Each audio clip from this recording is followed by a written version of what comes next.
Hey everyone, it's Clint. Welcome to Sweetcast. I think I'm gonna do one of those table videos. I think clearly that's what I'm doing.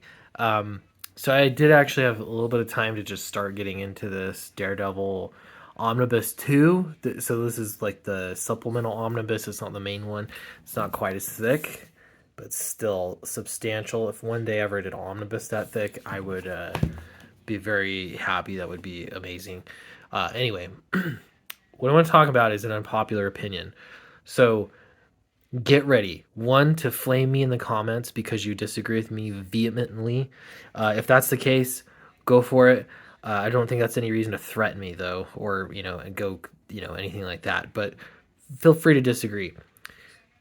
Second is that this is also the truth, and so I think that's why people are going to be upset about it. But um, what I want to talk about is, it's so often with crowdfunding, especially and comic books, somewhere along the line, comic books evolved from being this disposable media that you would quickly, like, it was all about the clock.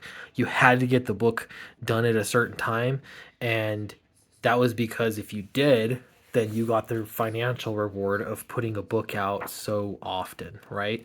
Like a monthly book or so on and so on. Um, in this in this particular omnibus, this is not all drawn by Frank Miller. I think most of it's actually not drawn by Frank Miller, but you have some really great artists in here that are doing some really good stuff.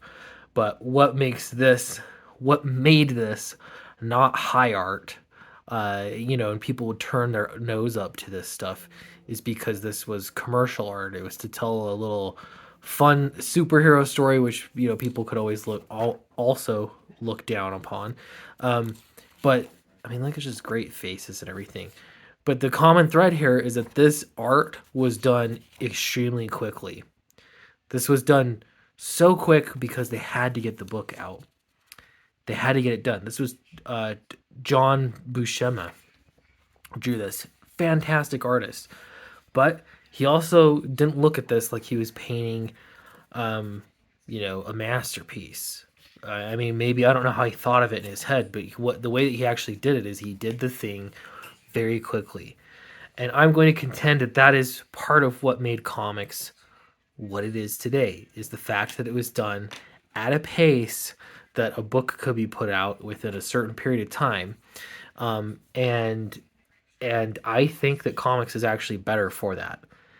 I think if comic books are looked at, or not, a comic book here and there looked at as though it's some kind of masterpiece, and people are going to spend whatever, a year on every single panel.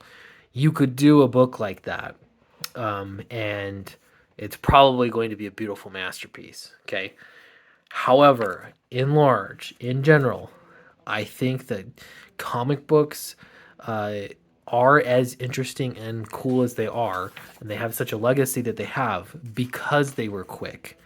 These illustrations, when you think about it, it's kind of insane that in one single day, for many artists like Jack Kirby were even faster, but they'd had to sort of negotiate with their own art style and find something that was faster.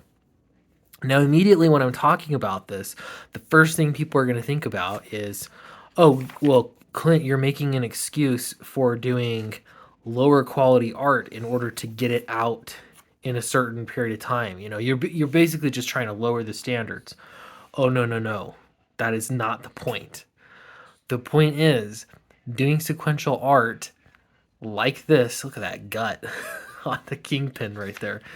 Doing uh, doing art very, very quickly like that is actually going to make an art in a style that you haven't seen before out of the necessity of getting it done quickly.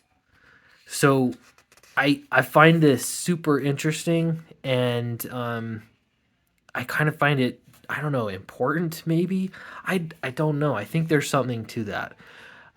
What I'd love to do sometime is do a book at that pace, and I mean even just one book.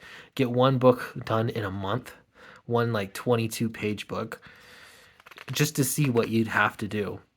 Clearly, wouldn't be drawing such a thing, but I think that there's something to note of that. I keep getting distracted because the art looks fantastic. The angles look great, the facial expressions look great, the layout looks great, and I think that there's something in the fact that you can't second guess everything. Somebody told me, an artist told me, Clint, if you want to get better at drawing, you need to draw quickly. You need to draw people in poses very quickly, move along. 30 seconds to 1 minute and draw the next one. You got to machine gun those out. Again, speed. And speed is actually going to improve your drawing skills. Interesting. That is very interesting. I guess that's because partially you're choosing what to omit in a story. From a writing perspective, there's a bit of a tempo and a flow that comes from writing that way. I actually wrote Downcast 3 as 3 issues, and I put myself under deadlines to get those each of those issues done. And I actually think that it made the story better for it. Why? I don't exactly know. I can't completely put my finger on it, but I can tell you that it seemed more sequential in nature. It seemed like little bits, serialized story. I could finish and complete one, and then immediately I was thinking about the next one. And making each of those installments a complete story, the beginning, middle, and end, I think made each of those issues better. And as a whole, it made the total volume better that included the 3 issues.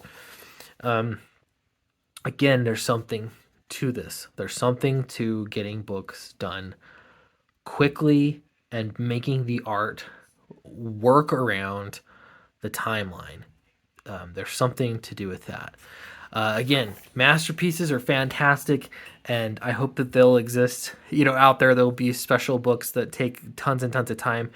But I think that comics as a whole, it benefits from actually that fast timeline and the need to not cut corners, but adjust style and adjust everything to the timeline. It's one of the parameters that make comics comics. They're periodicals. It's not a painting that you can take as much time as you want. It is actually under the gun. And this is, again, all the stuff that I love the most in comics. Is stuff that was turned out in a relatively quick basis. Anyway, so let me know what you think in the comments below. If you think I'm absolutely crazy and up in the night, let me know. I'm down to hear your comments on that. Or do you think I'm onto something? And I'm gonna have a special stream, just so you know, tomorrow. So it'll be Tuesday, special stream, and I'm going to have some real life superheroes on my channel. What the heck am I talking about? You're gonna have to tune in to listen and watch and see exactly what it is, but I think it should be some fun. Anyway, I'll talk to you later.